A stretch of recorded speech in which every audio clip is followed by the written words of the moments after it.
Okay, तो भाई साहब क्वेश्चन दे रखा है आपको, जबरदस्त क्वेश्चन है। क्या है? एल्कीन को रिएक्ट किया है CH2I2 और जिंक से।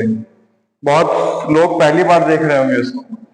एक्चुअली साहब ये एल्कीन है, डबल बॉन्ड जहां होता है वो एल्कीन होता है, और CH2I2 को मिथाइलिन आयोडाइड कहा जाता है। जिस लोग नहीं पता जान, इसको मिथाइलिन आयोडाइड कहते हैं, और ये आपका जिंक है।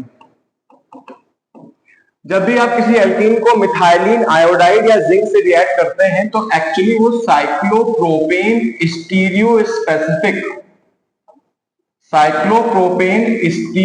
स्पेसिफिक का फॉर्मेशन करता है, और इस रिएक्शन का नाम होता है Simon Smith reaction. Simon Smith reaction actually देखा जाए तो साइमन स्मिथ रिएक्शन क्लास 12 के बोर्ड्स में नहीं, लेकिन जेई में सबसे इंपॉर्टेंट टॉपिकों में से एक है साइमन स्मिथ रिएक्शन, है ना। क्या होता है? एल्कीन को रिएक्ट करते हैं मिथाइलिन आयोडाइड से तो वो साइक्लोप्रोपेन स्टीरियो स्पेसिफिक बनाता है, जिसमें जिंक का रोल होता है। रिएक्शन का नाम होता है साइमन स्मिथ। तो होता क्या है, पहले आप ये याद रखिए कि एल्कीन को मिथाइलिन आयोडाइड से रिएक्ट करके और साथ में जिंक लेके, कुछ लोग जिंक कॉपर भी लेते हैं तो उसको जिंक कॉपर कपल कह दिया जाता है। कुछ खास बात नहीं होती, जिंक और कॉपर कपल कह दिया जाता है, उससे ज्यादा कोई मतलब नहीं है आपका। और यहां पर साइक्लोप्रोपेन स्टीरियो स्पेसिफिक का फॉर्मेशन होगा। साइक्लोप्रोपेन स्टीरियो स्पेसिफिक फॉर्मेशन होता है।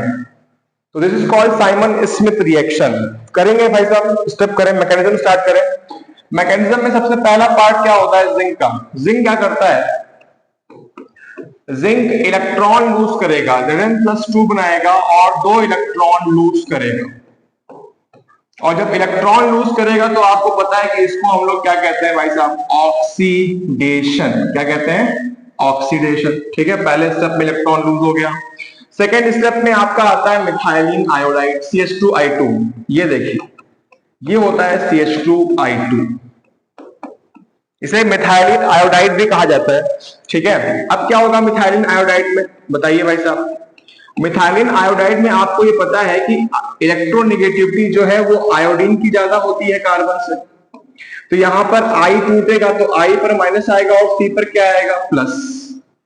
तो यहां पर C पर प्लस आ गया, ये H हो गया, ये H हो गया, ये I माइनस हो गया, I हो गया, मतलब एक ही I निकलता है आयोडीन, तो माइनस हो गया। ठीक, और यहां पर I पर माइनस आ गया। अब इसमें प्लस है ना, तो जो 2 इलेक्ट्रॉन यहां से निकला है उसे कार्बन अटैच कर लेगा। ठीक, जब कार्बन पर पॉजिटिव था ही, जब ये अटैच कर लेगा तो आपको ये पता है क्या बन जाएगा? यहां पर C पर लोन पेयर आ जाएगा, ये H आ जाएगा, ये H आ जाएगा, ये I आ जाएगा, और यहां माइनस तो है। जब ऐसा कभी आपको आयन दिखाई दे, ये आपको हर जगह नहीं दिखाई देगा। जनरली हम लोग कार्बोकैटायन, कार्बेनायन, फ्री रेडिकल, कार्बीन, नाइट्राइन और बेंजाइन पढ़ते हैं। ये थोड़ा सा अलग टाइप का इंटरमीडिएट बना है, इसको कार्बेनॉइड इंटरमीडिएट कहा जाता है। कार्बेनॉइड इंटरमीडिएट कहा जाएगा। अब क्या होगा थर्ड स्टेप में? थर्ड स्टेप में आपका सीधा प्रोडक्ट बन जाएगा। आपके पास एल्कीन कौन सा था? CH3, C double bond C, CH3, H और H। ये है आपका। थोड़ा सा इसको सही कर लेते हैं। ठीक, हालांकि देखा जाए तो ये सिमेट्रिकल एल्कीन है, आप अनसिमेट्रिकल भी ले सकते हैं, कोई दिक्कत नहीं। अब ये इंटरमीडिएट आएगा, और इंटरमीडिएट कैसे रिएक्ट करेगा बताइए भाई साहब। यहां पर C है, ठीक है, ये H है, ये H है, ये I था, ये लोन पेयर था, माइनस फॉर्म में था, ये I निकल जाएगा क्योंकि इसकी भी इलेक्ट्रोनेगेटिविटी I की C से ज्यादा है, और ये दोनों जब I निकल जाएंगे तो आपको पता है Zn+2 क्या करेगा? 2I माइनस से रिएक्ट करके ZnI2 का फॉर्मेशन कर लेगा, जिंक आयोडाइड का। तो एक तो स्टेप तो आपको ये क्लियर हो गया कि जिंक आयोडाइड का फॉर्मेशन हुआ। नेक्स्ट स्टेप में क्या होगा? यहां से बॉन्ड का क्लीवेज होगा, यहां पर निगेटिव, यहां पॉजिटिव, और ये दोनों एक स्टेरियो स्पेसिफिक चायरालिटी बनाएंगे। और साहब जब स्टीरियो स्पेसिफिक चायरालिटी बनती है तो साहब कंपाउंड आपका साइक्लिक फॉर्म में आ गया। ये देखिए कंपाउंड आपका साइक्लिक फॉर्म में आ गया। ये कंपाउंड आपका है, साइक्लोप्रोपेन के साथ 2 मिथाइल ग्रुप भी लगे हुए हैं। ये है आपका Simon Smith reaction, cyclopropane stereo specific. ये जेई का सबसे जबरदस्त मैकेनिज्म वाला टॉपिक है आपके सामने, ठीक है।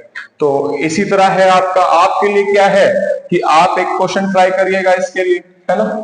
अगर इतना समझ में आ गया है आपको तो आप ये थोड़ा सा क्वेश्चन ट्राई करिएगा जो मैं दे रहा हूं आपको, और वो क्वेश्चन है कौन सा,